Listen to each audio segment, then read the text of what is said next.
शादी के दिन आदमी यह देखकर हैरान रह गया कि उसके सामने खड़ी दुल्हन कोई ऐसी थी जिसे वह बिल्कुल नहीं जानता था। तभी उसे समझ आया कि क्या हुआ था। वह गलती से गलत शादी वाली कार में बैठ गया था और गलत होटल पहुंच गया था। लेकिन जैसे ही वह मुड़कर जाने वाला था, उसे अचानक अपनी मंगेतर का फोन आया। उसने ठंडे लहजे में कहा कि शादी कैंसिल हो गई है क्योंकि उसका लड़का बेस्ट फ्रेंड पहाड़ों में कहीं गायब हो गया है। उसे तुरंत उसे ढूंढने जाना है। और यह पहली बार नहीं था। उसकी मंगेतर पहले भी अपने उस दोस्त के लिए उसे छोड़ चुकी थी। इस बार आदमी का सब्र टूट गया। उसने गुस्से में कहा कि अगर वह शादी टालने पर अड़ी रही तो वह रिश्ता खत्म कर देगा। लेकिन उसकी मंगेतर को कोई फर्क नहीं पड़ा। उसने तुरंत फोन काट दिया। उसी वक्त उस अनजान दुल्हन के बॉडीगार्ड दौड़ते हुए आए और बताया कि आज का दूल्हा किसी ने किडनैप कर लिया है। यह सुनकर दुल्हन ने तुरंत एक चौंकाने वाला सुझाव दिया। क्योंकि दोनों के पार्टनर गायब हैं, तो क्यों ना वे दोनों आज ही शादी कर लें। असल में वह अपनी दादी की आखिरी इच्छा पूरी करना चाहती थी। उसकी दादी ज्यादा समय तक जिंदा नहीं रहने वाली थी। अगर वह शादी नहीं देख पाई तो शायद उनकी मौत हो जाती। उसने आदमी को 1 साल के कॉन्ट्रैक्ट मैरिज के लिए 5 मिलियन का ऑफर भी दिया, लेकिन आदमी ने साफ मना कर दिया। तभी अचानक उसे अपने लोगों का फोन आया। पता चला कि उसकी मंगेतर के परिवार ने उसके साथियों को शादी के वेन्यू से बाहर निकाल दिया और उन्हें बुरी तरह बेइज्जत किया। उन्होंने आदमी को गोल्ड डिगर तक कह दिया। ये सुनकर आदमी का गुस्सा फूट पड़ा। उसने तुरंत अपना फैसला बदल दिया और वहीं खड़ी दुल्हन से शादी करने का निर्णय ले लिया। और बस ऐसे ही दोनों की शादी शांति से पूरी हो गई। बाद में जब दादी ने हाल चाल पूछा तो दुल्हन ने आदमी से कहा कि अब से वह उसके बड़े बंगले में रहे। इसके बाद आदमी अपनी मंगेतर के घर सामान लेने गया, लेकिन वहां उसे अपनी मंगेतर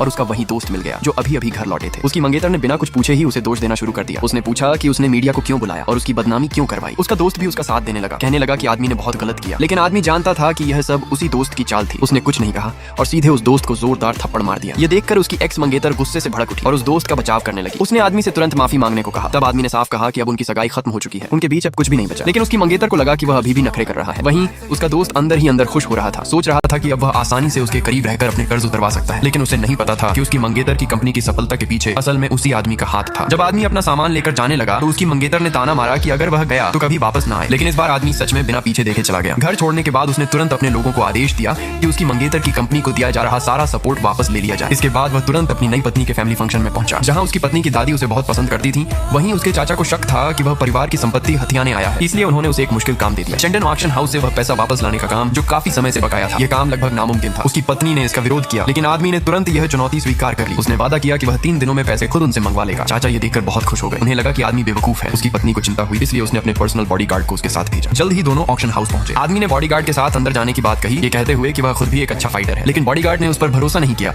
और उसे कार में ही रहने को कहा। थोड़ी देर बाद आदमी को अपने आदमी का फोन आया। उसे बताया गया कि आज ऑक्शन हाउस में एक टॉप मार्शल आर्ट्स मास्टर को रखा गया है। ये सुनते ही आदमी समझ गया कि बॉडीगार्ड खतरे में है। वह तुरंत अंदर पहुंचा और सच में बॉडीगार्ड पहले ही उस मास्टर के हाथों काबू में आ चुकी थी। उसे देखकर बॉडीगार्ड चौंक गई और उसे भागने के लिए कहा। उसने बताया कि सामने वाला आदमी एक टॉप मास्टर है जिसे हराना नामुमकिन है। लेकिन आदमी ने शांत होकर कहा कि ऐसा मास्टर उसके लिए कोई मायने नहीं रखता। यह सुनकर सब लोग हंसने लगे। मास्टर बाइटसन भी गुस्से में हंस पड़ा और हमला करने ही वाला था। तभी आदमी ने धीरे धीरे अपना असली परिचय बताना शुरू किया। ये सुनकर बाइटसन चौंक गया। उसे लगा कि वह उसके दादा का कोई पुराना दोस्त है। लेकिन अगले ही पल आदमी ने जो कहा उससे पूरे कमरे में सन्नाटा छा गया। उसने बाइटसन की तरफ देखते हुए शांत आवाज में कहा, मैंने तुम्हारे दादा को मारा था, अब तुम्हारी बारी है।